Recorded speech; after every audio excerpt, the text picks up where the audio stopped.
एबे राज्यर घरे घरे आउ गलिकंदी चर्चा विधायकों दरमा वृद्धि।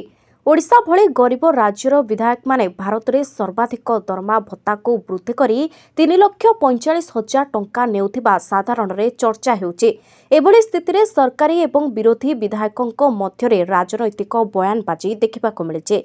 विधानसभा एही बिल पारित हेउथिबा बेले कम्युनिस्ट पार्टीर एकमात्र विधायक लक्ष्मण मुंडा एहाकू विरोध करथिले। वर्तमान दरमा वृद्धि को नहीं सरकारी एवं विरोधी विधायक द्वंद्व पड़ता बेले अनेक ही वर्धित दरमा को न नेबाकू एवं किछि एहाकू गरीब लोकंकू दान करबाकू कहचंते। एहारी मध्यरे विरोधी दल नेता तथा बीजेडी सुप्रीमो नवीन पट्टनायक प्रत्याख्यान करबा परे राज्य राजनीति रे झड़ सृष्टि होइचे। वर्धित दरमा ग्रहण न करबाकू नवीन पट्टनायक मुख्यमंत्री को चिठी लिखिबा परे भाजपा और कांग्रेस उभय तांको उपरे जोरदार आक्रमण करिसंते।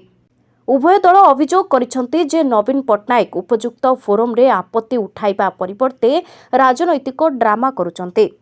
वरिष्ठ बीजेपी नेता जय नारायण मिश्र कहिसंते जे 24 वर्ष धरी क्षमतार थिबा जने संपत्तिशाली नेता भाबे नवीन पट्टनायक मुख्यमंत्री थिबा समय एपरी निष्पत्ति नहीं पारिथांते। से बिजू पट्टनायक को 1 टंका दरमा प्रथा को मने पकाई प्रश्न करिसंते एहा केवल एक ड्रामा एवं राजनैतिक नाटक।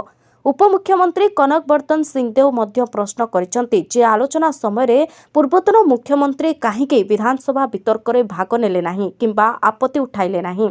कांग्रेस विधायक पवित्र साउंटा कहिसंते दरमा वृद्धि बिल गृह रे उपस्थापित हेबा बेले बीजेडी मुख्य सचेतकों समेत सदस्य माने उपस्थित थिले एवं एहाकू समस्ते संपूर्ण भावे समर्थन करुथिले। वर्तमान विरोधी दलर नेता तथा पूर्वतन मुख्यमंत्री एक राजनैतिक स्टंट करने को चाहते।